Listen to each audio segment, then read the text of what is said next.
Bonjour à toutes et à tous, bienvenue dans le deuxième webinaire du cycle Industrie circulaire organisé par l'INEC et OPO. L'événement de la semaine dernière était consacré à la transformation des modèles économiques et aujourd'hui le sujet s'appuie sur le chapitre 2 de l'étude, Repenser, modèles industriels et design des produits. Nous avons le plaisir d'accueillir plusieurs intervenants, parmi lesquels Pierre Jérémy, conseiller industrie de base auprès de Madame la ministre Agnès Pannier-Runacher, et Aurélien Giraud, expert finances durables et RSE au sein du ministère de la Transition écologique. Côté industriel, nous avons Alice Dux, qui est responsable RSE de l'entreprise Valrhona, et Joël Tronchon, directeur développement durable chez le groupe SEB, qui nous parleront de leurs modèles industriels et de design des produits. Et enfin, Emmanuel Ledoux et Grégory Richat, qui présenteront les enseignements de l'étude, seront également disponibles à la fin de la session pour répondre à vos questions. N'hésitez pas du coup à utiliser le chat et on a un temps de questions-réponses prévu à la fin du webinaire. Je me tourne tout d'abord vers vous, Pierre Jérémy. Première question. Pourquoi transformer le tissu industriel français vers l'économie circulaire? Quels en sont les avantages, les bénéfices? Je vous laisse la parole.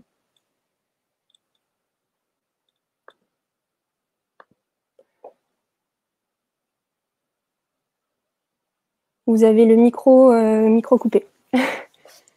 Pensez que non. Vous m'entendez? Parfait, merci beaucoup.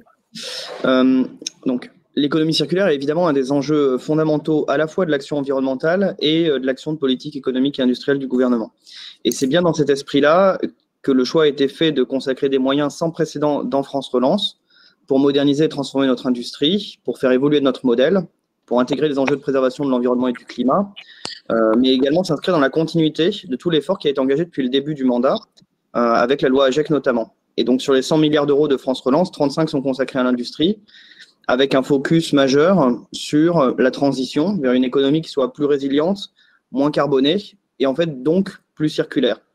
Et ces trois objectifs, protection de l'environnement, action climatique et résilience, sont en fait très étroitement imbriqués.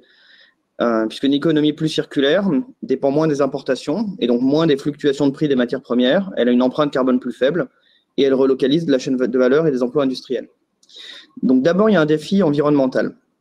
Et c'est un défi que nous pose le législateur européen avec la directive SUP et le législateur français avec la loi AGEC qui a choisi d'aller plus loin que SUP, puisque par exemple, on a fixé un cap à 2040 sur l'emballage qui n'existe pas au niveau européen. Et ça nous amène forcément à nous intéresser à l'amont comme à l'aval de la production. Et c'est dans cet esprit-là, pour préparer cette transition, que France Relance consacre 500 millions d'euros pour favoriser le recyclage et le réemploi, avec un focus notamment sur les plastiques, et donc d'accompagnement de la filière plasturgie, puisqu'on fixe un cap réglementaire. Maintenant, la logique est à côté d'avoir des outils d'incitation et des soutiens pour ceux qui s'engagent dans une démarche volontaire. Pourquoi la plasturgie? Parce qu'en plus, c'est une filière qui a un tissu très largement composé de PME, très présent dans un large ensemble de territoires, et donc qui irrigue dans une large mesure l'économie et où l'enjeu d'adaptation est particulièrement fort. Donc, il y a eu d'abord une première étape en 2020 avec un dispositif d'urgence pour protéger ceux qui incorporaient du plastique recyclé contre la chute des prix du plastique vierge, qui a vraiment démontré son efficacité. Et ensuite, en 2021, à mesure que les prix vont se stabiliser, un cadre plus pérenne avec d'une part Orplast 3, dans la continuité d'Orplast, l'appel à projet ADEME, bien connu, pour aider les investissements dans l'incorporation, et à côté, un renforcement des écomodulations, c'est-à-dire un système de bonus-malus pour inciter à incorporer du plastique recyclé, qui vise du coup à donner un cap à la filière et à créer des signaux et une trajectoire de prix de marché qui permettent de converger vers le 100% de plastique recyclé d'ici 2025, qui était aussi un sujet sur lequel les citoyens de la Convention citoyenne nous ont donné une expression d'intention très forte. Cette évolution, nous la portons aussi parce que circulariser les chaînes de valeur, c'est améliorer notre résilience. Et on le voit bien en ce moment, les tensions d'approvisionnement sur la plupart des matières premières, alors qu'elles soient dues à des phénomènes monétaires, à la reprise de l'activité différente selon les zones, peu importe. Ce qui est certain, c'est que arriver à produire plus local et plus circulaire, c'est également être moins dépendant de chaînes de valeur importées et donc de ces fluctuations de prix. Et donc, on a une économie qui est plus résistante.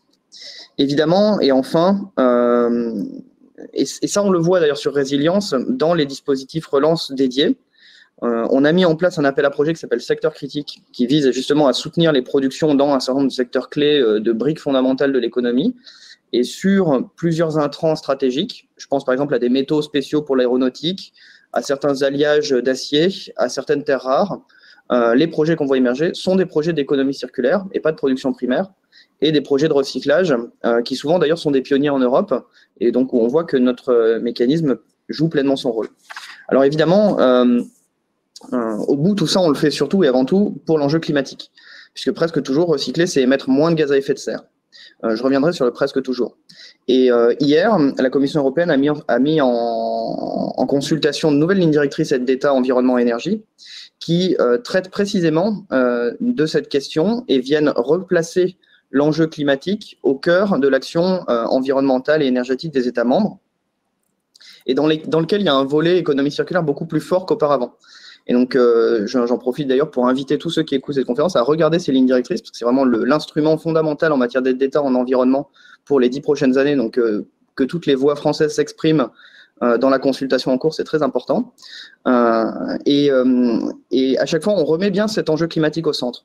Et pour nous, c'est bien dans cet esprit-là qu'il faut travailler les solutions d'économie circulaire, c'est de regarder au cas par cas, sans dogmatisme ou privilégier a priori une solution, mais en regardant à chaque fois qu'est-ce qu'il y a un bilan environnemental et socio-économique le meilleur.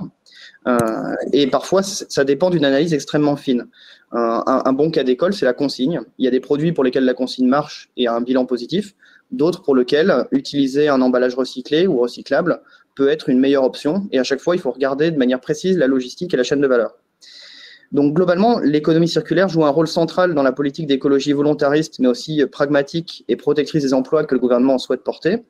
Et je veux à cet égard remercier OPO et l'INEC pour le travail prospectif qui a été mené, qui contribue bien à démontrer qu'en matière d'environnement, l'industrie est là pour apporter 100% des solutions, là où elle n'est qu'une toute petite partie du problème.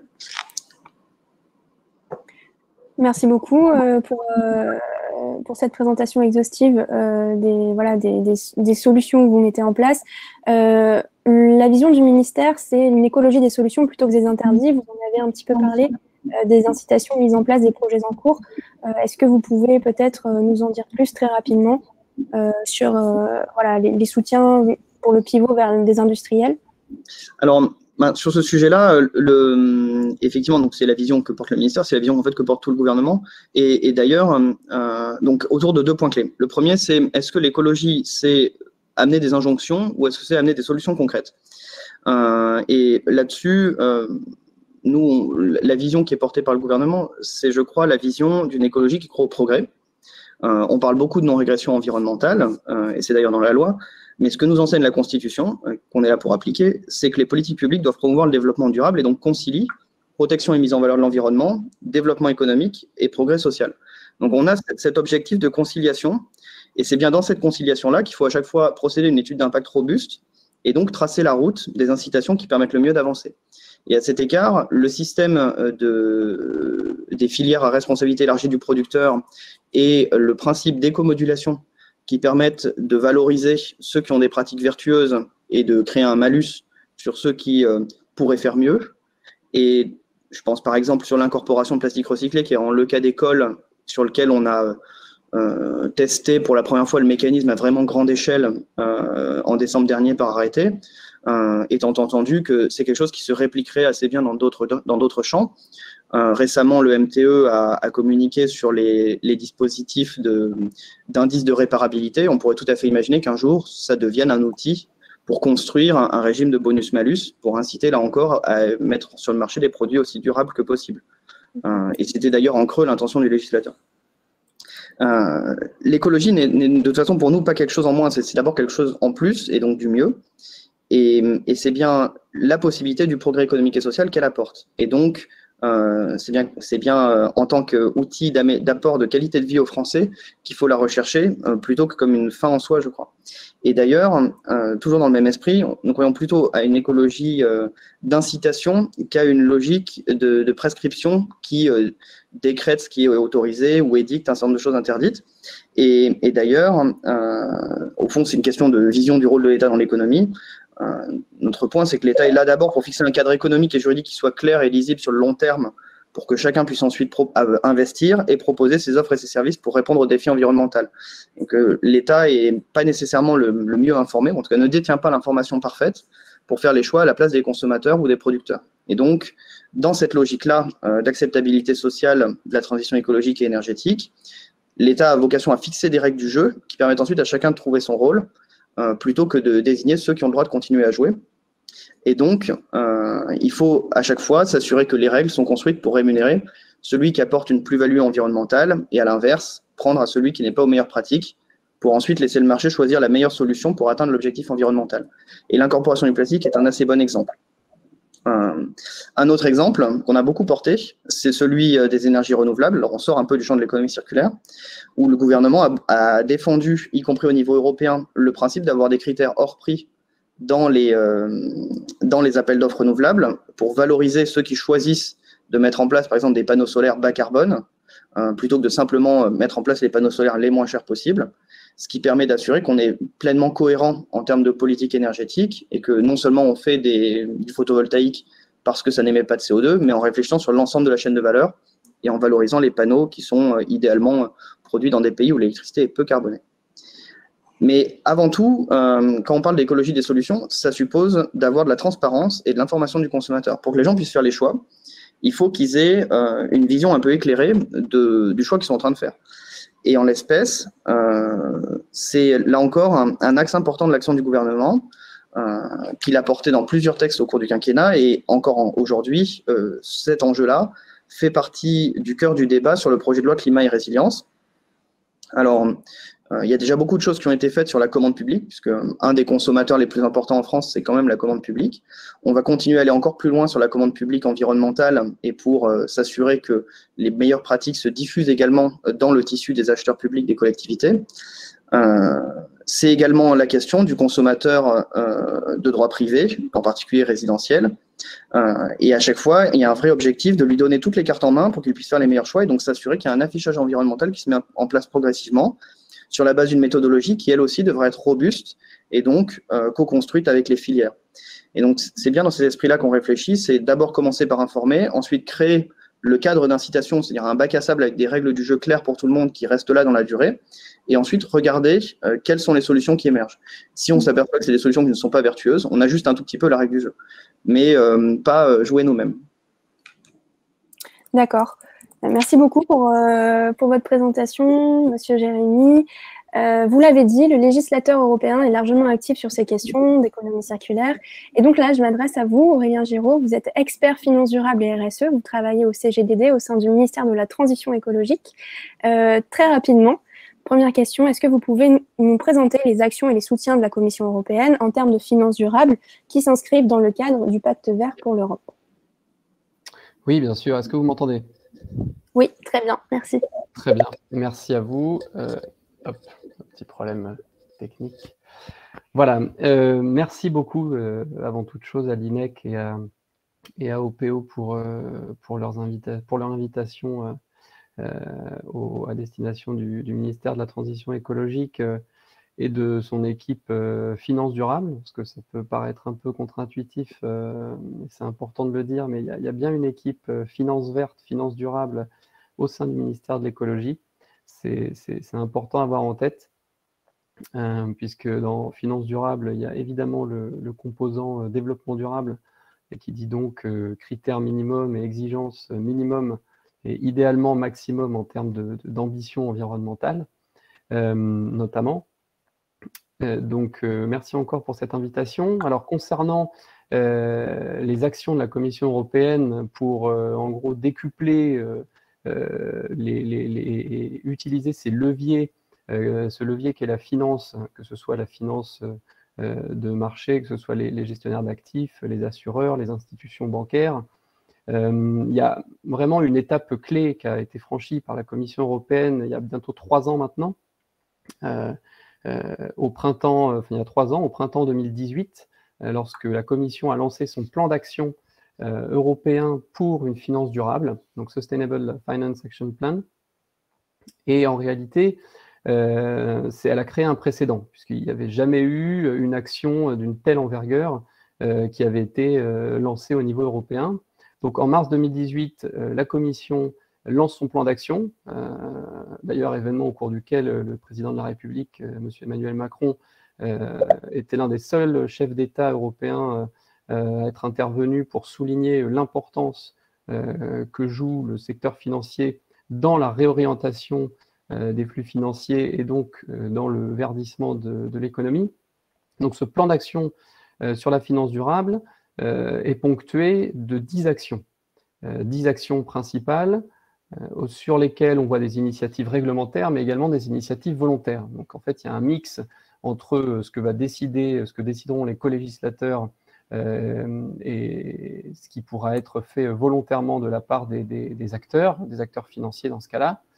Et donc ce plan d'action, il a comme... et là, je ne sais pas si vous pouvez peut-être lancer la présentation de votre côté. Voilà, donc vous pouvez, voilà, exactement, très bien, le contexte, c'est très bien. Merci beaucoup. Donc ce plan d'action a 3 objectifs principaux. Le premier, c'est la réorientation des flux de capitaux, donc des flux financiers vers des activités et des investissements durables. Le second, c'est la gestion des risques financiers qui sont justement provoqués par les facteurs qu'on appelle ESG, donc environnementaux, sociaux et de gouvernance, voir dans quelle mesure des facteurs, entre guillemets, de durabilité, ou en anglais sustainability ou ESG factors, peuvent avoir une incidence peuvent se matérialiser et provoquer justement un impact financier non négligeable sur les acteurs financiers et non financiers.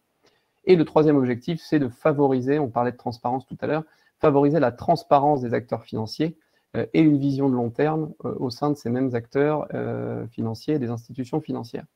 Donc parmi les 10 actions, je ne vais pas rentrer dans le détail, mais parmi les 10 actions de la Commission européenne, vous aviez des initiatives, comme je le disais tout à l'heure, réglementaires qui visaient à accroître la transparence, qui visaient à renforcer le conseil financier ou le conseil bancaire aux clients, que ce soit des clients institutionnels ou des clients individuels ou des épargnants individuels comme vous et moi, la création de labels pour les produits financiers, ce qu'on appelle notamment le Green Bond Standard ou l'écolabel. L'écolabel pour les produits financiers verts. Alors le Green Bond Standard, c'est un standard, donc c'est volontaire pour les obligations vertes, donc un instrument financier de dette. Et le label, donc là c'est un tampon pour les produits financiers qui auraient une performance environnementale très élevée, au-delà des standards moyens en Europe. Vous avez aussi la mise en place d'une classification d'activités, et on va y revenir, et notamment des réflexions sur ce qu'on appelle les exigences prudentielles, c'est-à-dire en gros les réserves ou les coussins que doivent mettre en place les institutions bancaires et assurantielles pour parer justement à ces risques environnementaux et notamment des risques climatiques. Voilà. Donc ça, ce sont les 3 objectifs et les 10 actions qui ont été inscrits au sein du plan d'action de la Commission européenne en 2018. Ce plan d'action arrive à sa fin aujourd'hui, en 2021, donc 3 ans plus tard. Et ce plan d'action, donc entre guillemets, ne meurt pas. Il est remplacé, enfin complété, parce qu'il y a quelques actions qui subsistent encore, complété et remplacé par ce qu'on appelle la stratégie renouvelée pour la finance durable. Et donc, on continue un petit peu dans la même veine que le plan d'action, mais là, il y a, on va dire, trois objectifs principaux. Le premier, c'est en gros de renforcer les fondamentaux et de creuser sur des thématiques spécifiques qui n'ont pas été forcément creusées en détail dans le plan d'action. Donc, on va parler notamment du financement de la biodiversité, on va parler d'actions et d'initiatives sur la gouvernance durable d'entreprise. Et donc là, ça ne concerne plus uniquement que les acteurs financiers, mais aussi les acteurs non financiers, donc ce qu'on appelle l'économie réelle. On va parler également de réglementation des agences de notation extra-financière et des agences qui font de la recherche extra-financière, puisque c'est un secteur aujourd'hui qui n'est pas du tout réglementé, régulé.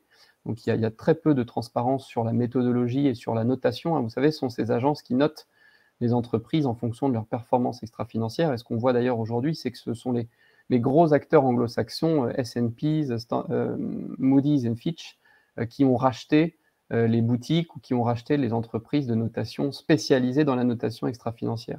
Donc les Big Three qui sont spécialisés dans la notation financière, notation crédit, rachètent des acteurs spécialisés de l'extra-financier ou de l'ESG.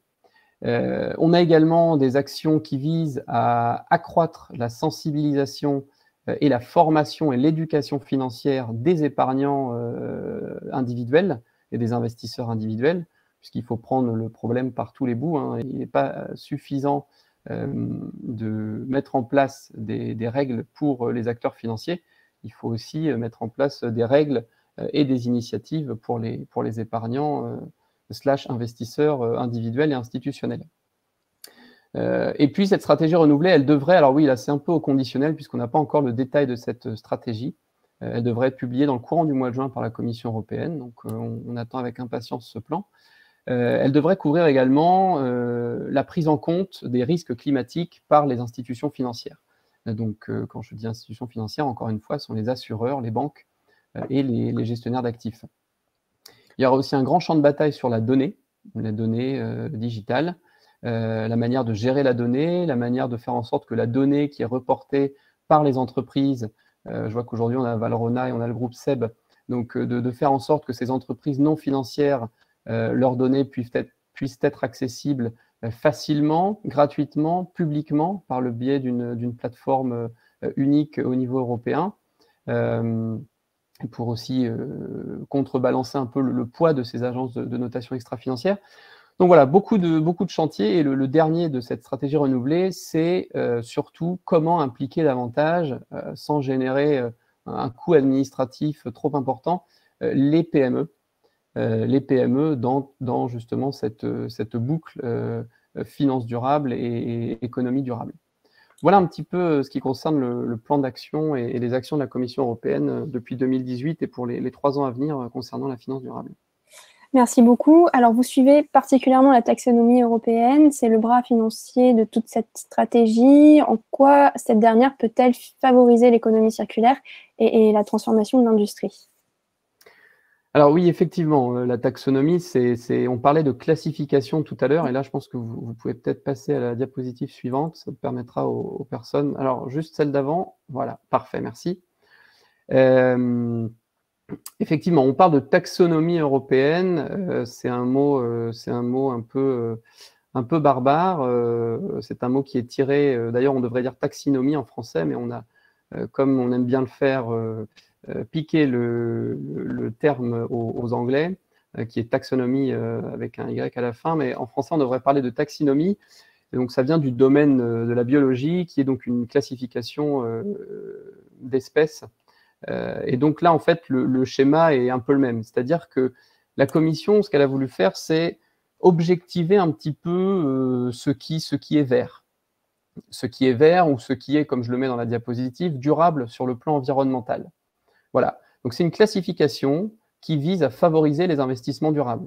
Je rappelle que le plan d'action et les actions qui en découlent sont tout d'abord destinées aux acteurs financiers. Donc l'idée, c'était d'objectiver un petit peu cette justement appréciation aujourd'hui des acteurs à définir ce qu'est vert, puisque tout le monde définit un petit peu ce qu'est vert aujourd'hui, hein, autant en Europe que dans le monde entier. Donc c'est un peu compliqué de pouvoir comparer deux investissements. Donc là, la Commission s'est dit, les acteurs financiers, quand ils commercialiseront des produits verts ou des produits durables sur le plan environnemental, ils devront se référer à la taxonomie européenne. Voilà. Donc c'est une classification autant que faire se peut objective, parce que vous imaginerez bien que là-dessus, il y a beaucoup de débats et de dissensions politiques et même techniques d'ailleurs. Donc qui référence à peu près, donc on est aujourd'hui à 90 activités économiques, et qui détermine dans quelle mesure et à quelles conditions une activité économique peut être jugée durable sur le plan environnemental. Donc tout cela est fait à partir de critères qualitatifs et quantitatifs. Parfois vous avez des seuils quantitatifs d'émissions, parfois vous avez des principes qualitatifs, notamment en ce qui concerne la résilience et l'adaptation au changement climatique. Et donc comment se met en place toute cette, on va dire, tout ce projet et toute cette classification? Il y a 3 critères principaux. Pour qu'une activité économique soit considérée durable sur le plan environnemental, donc on est bien que sur l'environnemental, là attention, hein, on ne va pas chercher pour l'instant dans le social ni dans les sujets éthiques, on est strictement limité à l'environnemental. Donc une activité doit respecter 3 critères. Le premier, c'est une contribution substantielle, et c'est là que les principes qualitatifs et les seuils quantitatifs sont importants.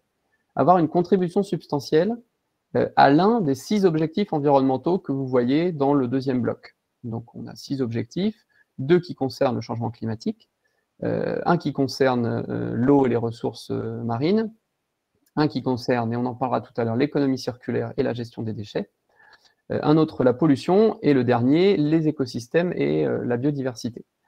Donc, il faut qu'une activité contribue de manière substantielle à au moins l'un des 6 objectifs. Et en parallèle, deuxième critère, qu'elle ne porte pas de préjudice significatif sur aucun des 5 autres objectifs. Donc l'idée, c'est vraiment d'avoir une approche intégrale et surtout équilibrée pour qu'une activité ne porte pas de préjudice en contribuant substantiellement, ne porte pas de préjudice à un objectif en contribuant substantiellement à un objectif quel qu'il soit.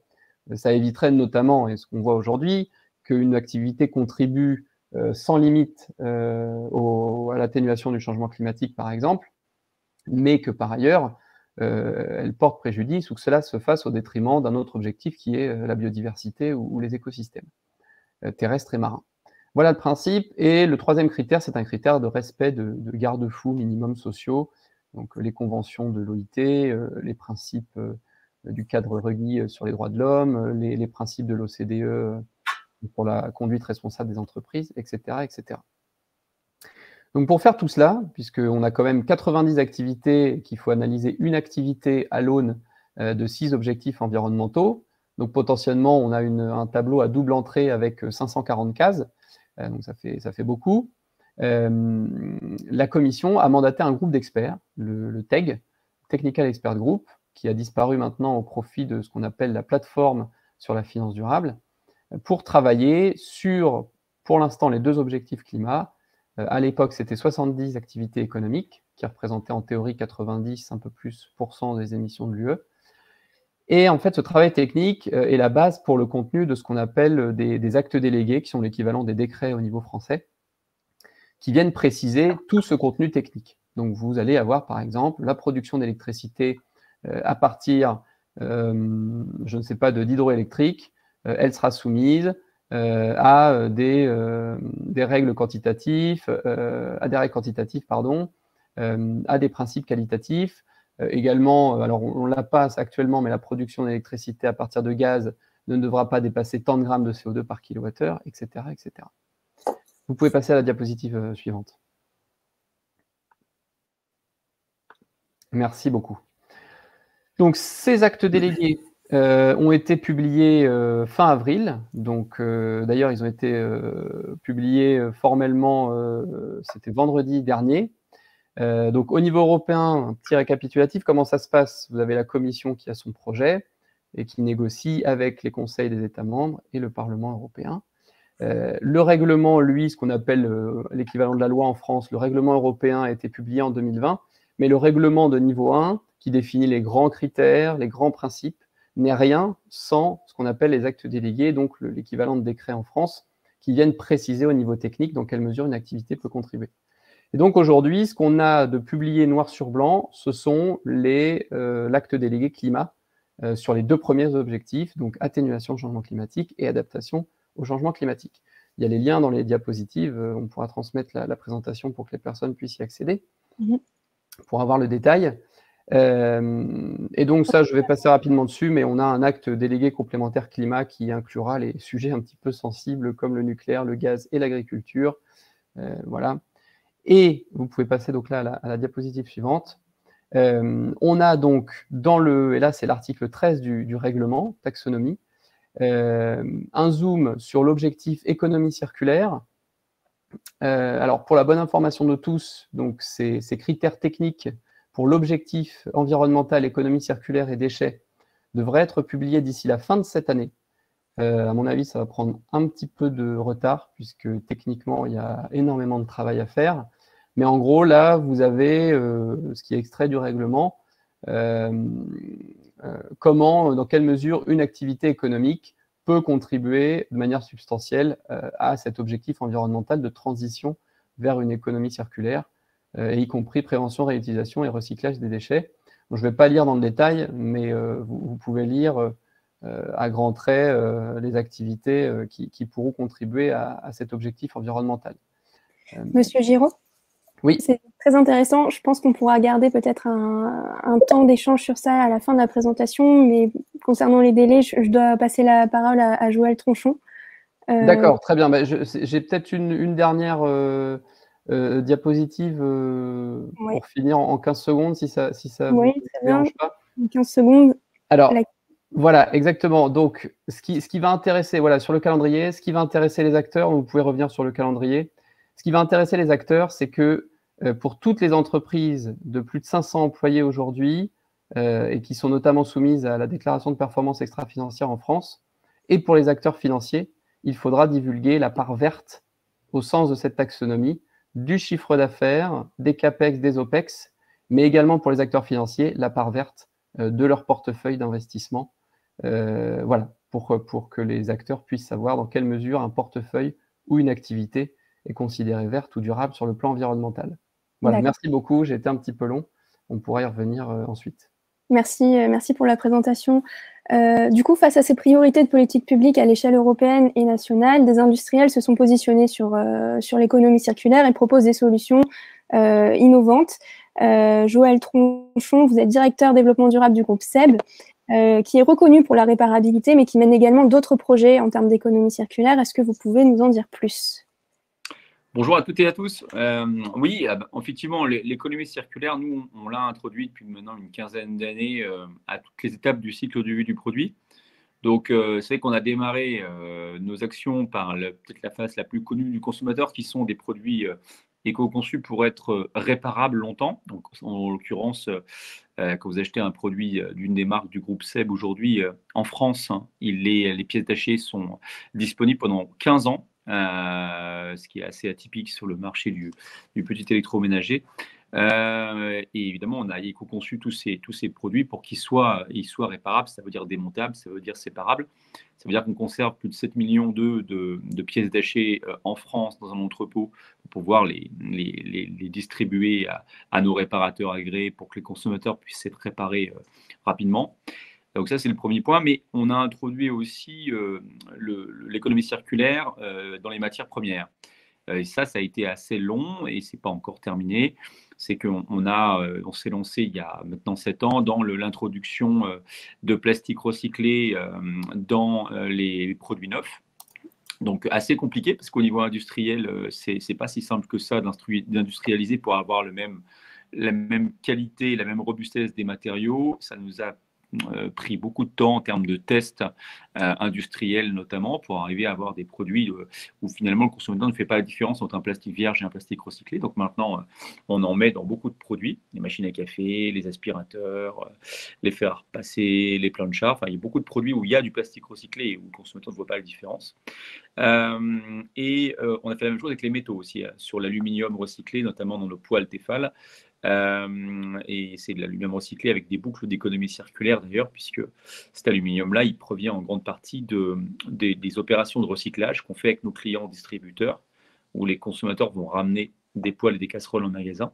Et il y a tout un système de bouclage, de récupération de l'aluminium pour l'introduire dans des produits neufs. Donc c'est matières premières, et puis c'est aussi la fin de vie, puisque on est membre, nous, d'écosystème l'éco-organisme pour les produits électriques, et on est très engagé sur tous les sujets justement de recyclage de nos produits en fin de vie, et dont on s'assure aussi dès la conception qu'ils peuvent être recyclables. Ça veut dire qu'on fait très attention aussi à éviter les mélanges de matériaux, à éviter faire en sorte que toutes les matières premières présentes dans nos produits soient bien recyclables en fin de vie. Donc c'est à tout ça qu'il faut penser en matière d'économie circulaire. Il ne faut pas penser que fin de vie ou matière première, il faut vraiment penser à tout le cycle de vie de produit, incluant la prolongation, la durée de vie des produits avec la durabilité et la réparabilité. Donc voilà un petit peu ce qu'on fait aujourd'hui. Et du coup, vos enjeux pour les 5 à 10 prochaines années, c'est de continuer à déployer des actions sur toute la chaîne de valeur? Oui, les enjeux, il y en a plusieurs. Déjà, il y a un enjeu qui est qu'en Europe, ça a été rappelé tout à l'heure, l'Europe est assez en avance en fait sur l'économie circulaire. Donc en Europe, il n'y a pas trop de soucis, au contraire, pour trouver des matières premières recyclées de qualité. On en trouve beaucoup, on en trouve suffisamment et de bonne qualité. et avec des filières de boucles d'économie circulaire qui sont, entre guillemets, raisonnables en termes de carbone. C'est-à-dire qu'en gros, les déchets plastiques viennent du territoire ou pas trop loin, en tout cas, de nos usines. Donc ça marche.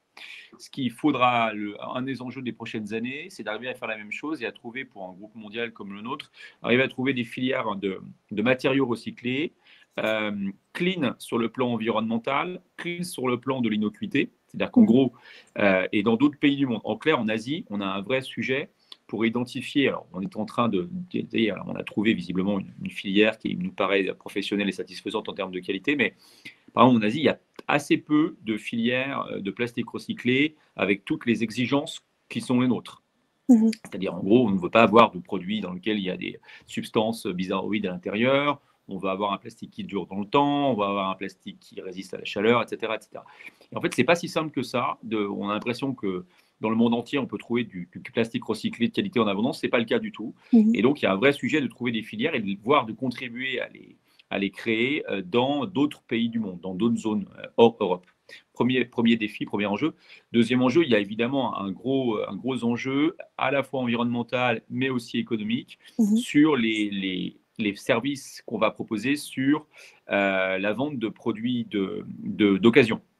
Il y a tout un enjeu sur lequel on travaille en ce moment sur comment on récupère des produits, comment on les répare et comment on les reconditionne, sachant que nous, ça, on sait faire. Et après, comment on revend aux consommateurs qui le souhaitent des produits d'occasion remis à neuf et avec tous les niveaux de qualité qui sont importants pour le consommateur. C'est-à-dire que nous, quand on va proposer des produits d'occasion, on va évidemment les garantir à nouveau et on va assurer notre tampon professionnel sur le fait que oui, ces produits-là ont bien été reconditionnés avec le tampon et la qualité du groupe SEB. Donc voilà, il y a un vrai enjeu en clair autour des produits de seconde main, d'occasion, on peut les appeler comme on veut, dans les prochaines années. On l'a vu, il y a d'autres secteurs où c'est déjà très installé, comme le textile par exemple, où là le process d'économie circulaire de récupération et de vente d'occasion de textile marche très bien.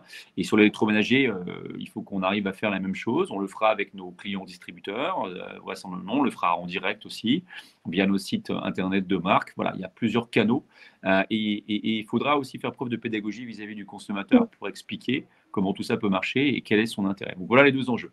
Filière recyclage hors Europe, de matières recyclées de qualité et l'enjeu on va dire, l'économie de la seconde main pour faire simple. Ce sont les deux grands enjeux.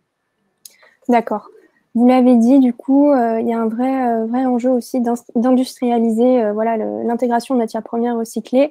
La transformation des modèles industriels, c'est effectivement un axe important pour le pivot de l'industrie vers l'économie circulaire.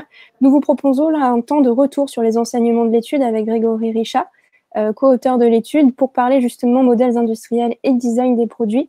Est-ce que vous pouvez nous indiquer en quoi ces paramètres sont essentiels pour pivoter vers l'industrie circulaire?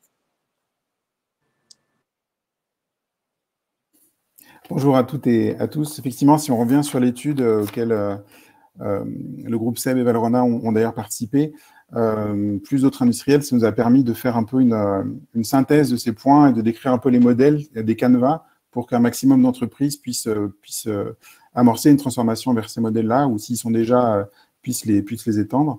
Alors, on a quelques pages, mais en fait, si on revient sur le design des produits, Jolin en a déjà beaucoup parlé, il faut savoir que 80% de l'impact environnemental des produits sont définis dans la phase de conception. Donc, si on design un produit sans penser à ce qu'on va en faire derrière en termes de circularité, c'est très compliqué de pouvoir en faire quelque chose. J'en ai parlé sur, finalement, on verrouille des potentiels usages de la matière ou des produits. Et on a, nous, identifié 5 principes de design pour la circularité. Donc, on a bien sûr ce qui va être lié à ce qu'on trouve classiquement dans l'éco-conception de réduction des consommations en production et en usage des produits. Mais il y a ce qui va se passer en amont dans le choix des matériaux, où à partir du choix matériaux, quand on pense à toute la chaîne de vie du produit jusqu'à la fin de vie, c'est là qu'on peut soit ouvrir des possibilités, soit enfermer, soit, comme a dit M. Jérémy, aussi se défaire de contraintes de supply chain mondiale ou complexes. Ensuite, il y a 2 autres éléments. Donc ça, c'est des choses qu'on retrouve pas mal chez les entreprises quand on aborde le sujet d'éco-conception. Les 3 autres volets qui sont un peu moins abordés, c'est penser à l'usage des produits et designer les produits pour leur fonctionnalité et aller vers l'économie de la fonctionnalité ou du product as a service. Et donc ça veut dire designer avec des clients des nouvelles fonctionnalités qui vont permettre de vendre un usage plutôt qu'un produit. Et quand on fait ça, on a tout intérêt en tant qu'industriel, puisqu'on reste propriétaire d'un produit chez un client, à ce qui dure le plus longtemps pour vendre une performance et avoir un minimum de coûts de réparation du produit. Et les deux autres éléments, c'est designer pour la réparabilité, Jolan en a déjà pas mal parlé, et aussi il y a une notion de traçabilité de bout en bout, parce que quand on est sur un produit donné, si on veut qu'il y ait plusieurs acteurs qui puissent opérer un moment une réparation, une revente seconde main, etc., un recyclage ou une gestion de la fin de vie, il faut pouvoir avoir la donnée sur le produit pour savoir si moi je suis utilisateur, qu'est-ce que je peux faire de mon produit une fois que j'en ai plus l'usage, quoi. Et donc comment je le démonte, comment je le répare, comment je vais dans telle ou telle filière, est-ce que je le revends, est-ce que je le ramène au constructeur, etc. Et donc pour tout ça, il faut être open data sur le produit. Alors quelques exemples rapides, mais en fait, c'est vraiment penser le design comme un champ d'innovation assez incroyable pour déverrouiller des possibilités d'usage des produits, de business model et de business model notamment. Donc là, on a mis quelques exemples qu'on a dans l'étude. Alors, j'ai laissé la photo en gris parce que c'est pour la Gros Mousquetaire. Donc, designer pour réduire l'empreinte, c'est ce qu'on fait le plus visuel. Donc, la bouteille est grise. On va dire que c'est moche pour des marketeurs, mais c'est du RPET. Donc, c'est du plastique issu de bouteilles.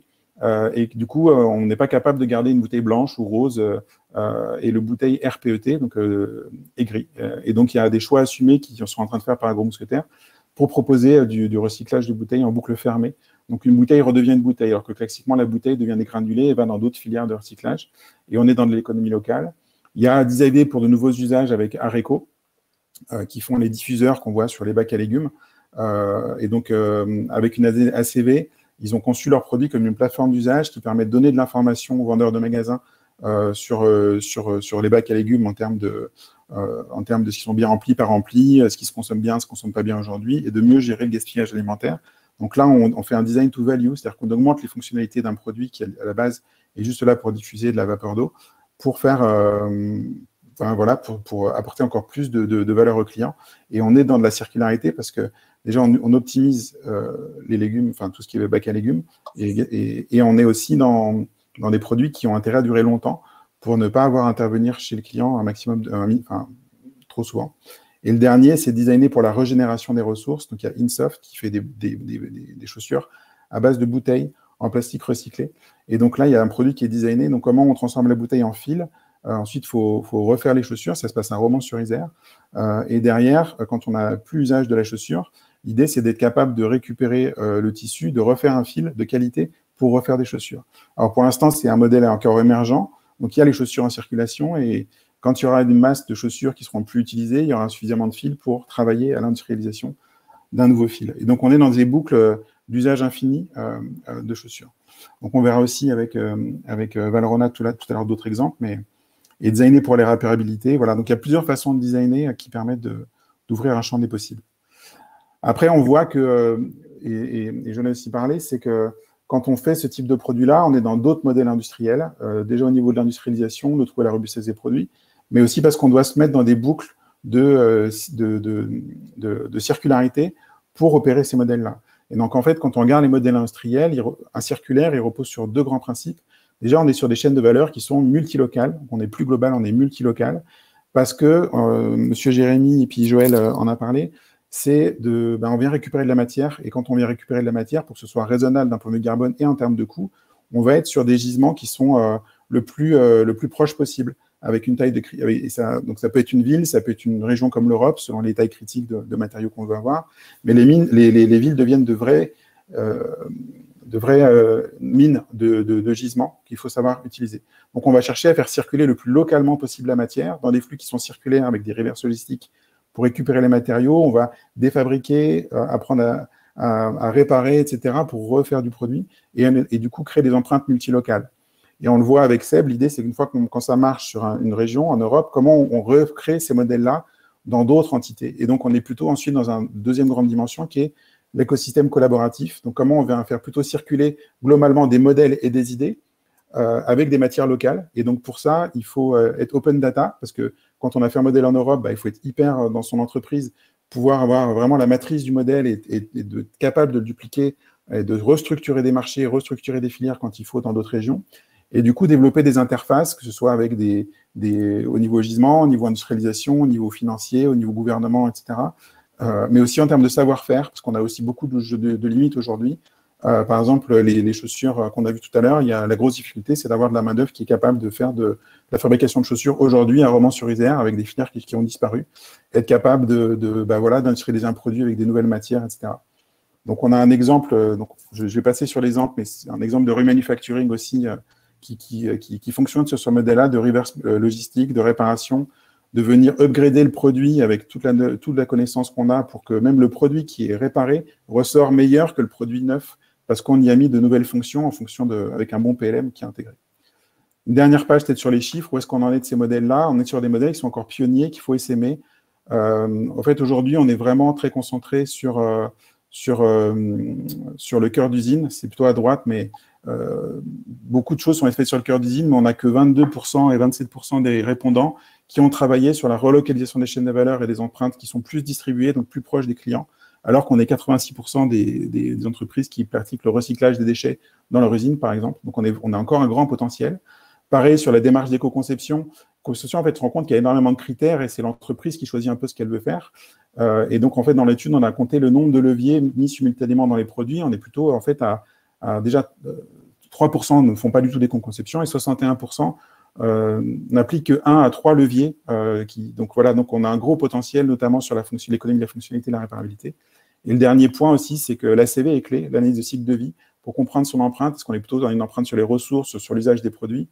Et aujourd'hui, on a 70% presque des entreprises qui n'en font pas. Donc, c'est un outil qui est clé. Et sans ça, on n'est pas capable de bien diriger en fait, sa transformation vers l'industrie circulaire.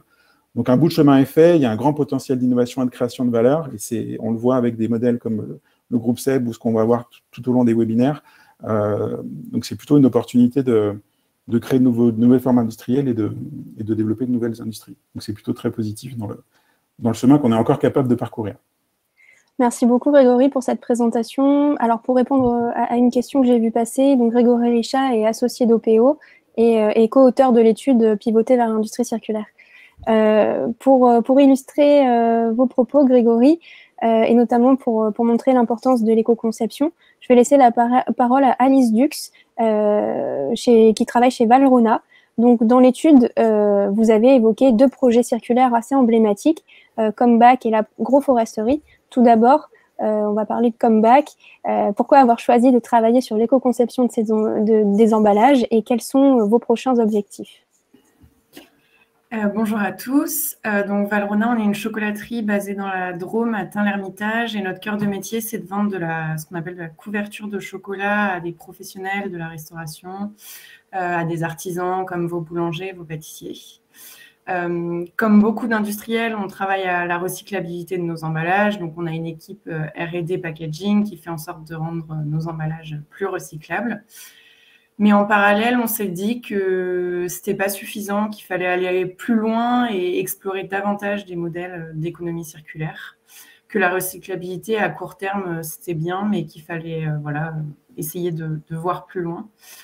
Et c'est pour ça qu'on a lancé un projet qui s'appelait auparavant Comeback et qui s'appelle maintenant La Consigne by Valrhona. Le fonctionnement, il est assez simple. En gros, on livre nos clients dans des bacs consignés. Le chocolat, la couverture de chocolat est en vrac dans des bacs consignés de 6 kilos. Et une fois que le chocolat a été utilisé par nos clients, on récupère le bac, on le lave et on le réutilise. Pour l'instant, ce projet, c'est un test. Donc, il est en test auprès de 7 clients à Lyon sur 2 références de chocolat.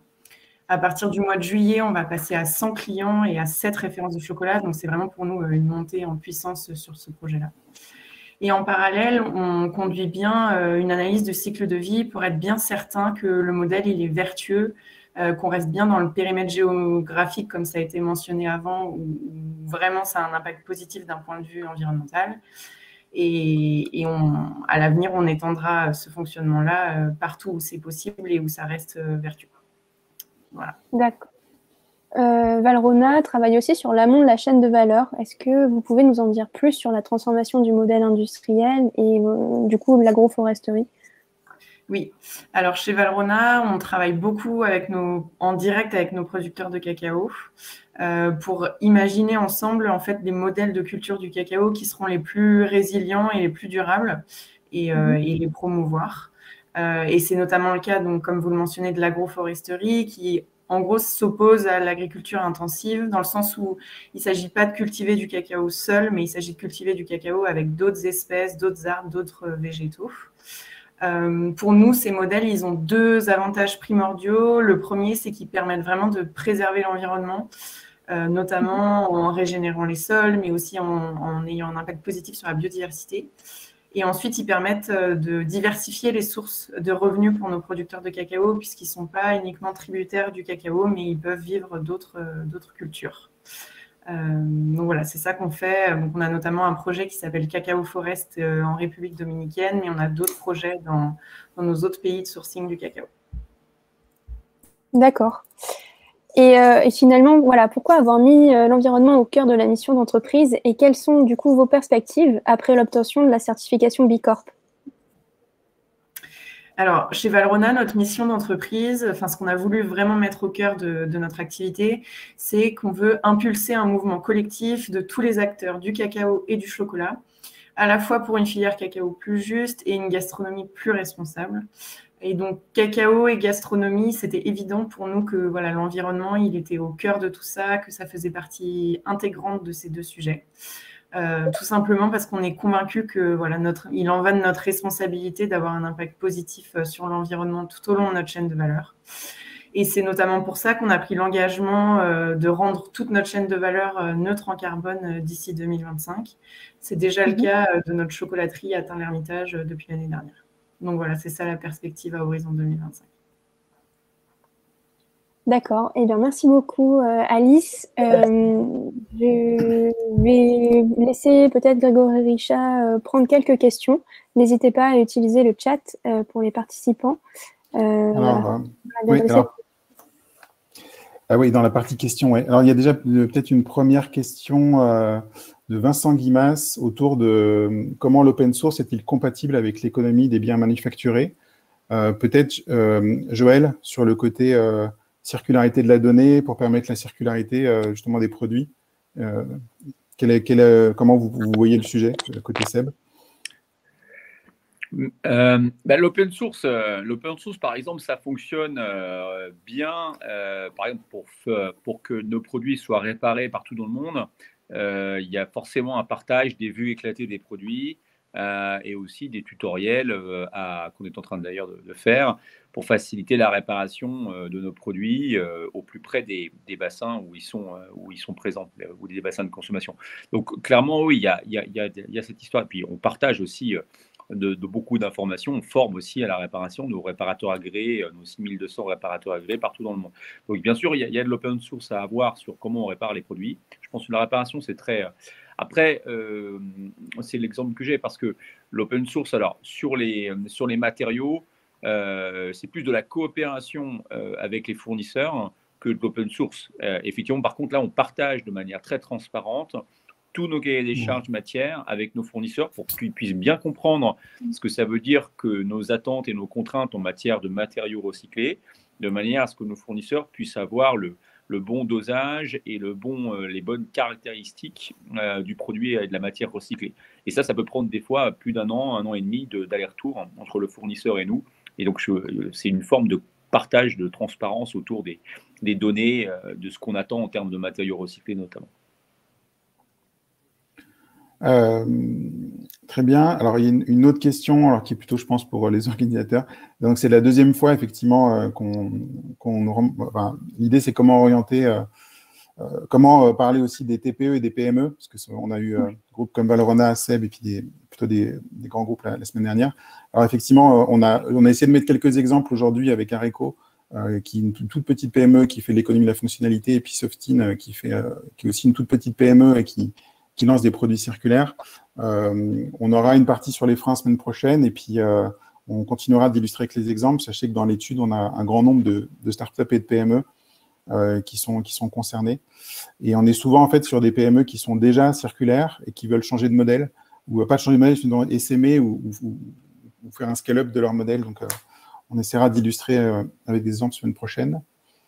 Une question, dans quelle mesure les achats sont impliqués dans la stratégie de développement durable? Alors de Seb, mais aussi on peut parler pour Valrhona, peut-être d'abord Alix, sur comment le développement durable sort d'équipe RSE et vient jusque dans d'autres fonctions comme le marketing, les achats, ou est-ce que c'est quelque chose qui resterait très, on va dire, dans un silo développement durable? Non, pas du tout. Certes, chez Valrhona, on a une équipe développement durable, mais on a des collaborateurs de toute l'entreprise qui participent au projet lié au développement durable. Ça se traduit d'abord en termes de gouvernance. On a un comité de pilotage de notre politique RSE dans laquelle il y a une forte représentation des achats. Il y a aussi une forte représentation des achats dans notre équipe éco-conception. Non, c'est un des services qui est le plus impliqué dans la démarche, à la fois nos achats cacao, mais aussi nos achats sur toutes les autres matières premières. Donc, très, très impliqué, pour répondre de manière courte à la question. Et côté Seb, du coup aussi, comment vous faites pour le décloisonnement en fait, des fonctions autour de ces sujets-là?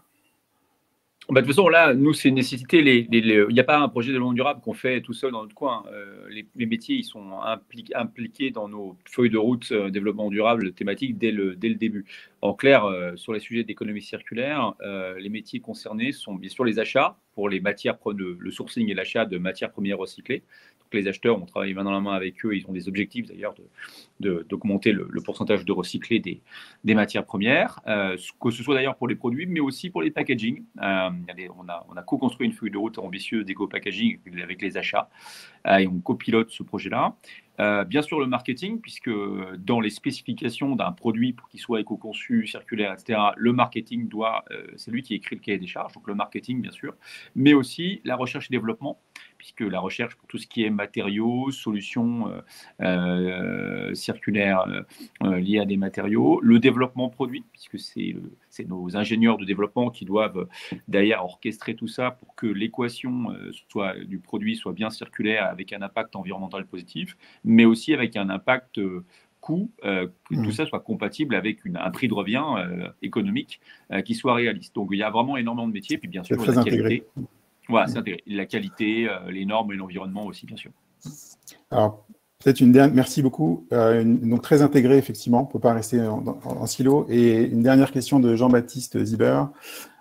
Autour de côté entreprise encore, il y a une contrainte de profit économique. Voilà, l'industriel en est là pour être rentable et assurer une pérennité par la rentabilité. Mais du coup, comment vous combinez justement les efforts vers l'économie circulaire et notion de rentabilité? Puis, globalement, est-ce que l'économie circulaire vous rend plus compétitif sur votre marché ou c'est plutôt une mission en étant un peu moins compétitif sur votre marché, si je caricature un peu. Mais parce qu'on a souvent des entreprises qui disent si je fais du circulaire, je vais dégrader ma marge ou je vais vendre moins parce que je fais les mêmes produits, j'en vendrai moins mes produits parce qu'ils dureront plus longtemps.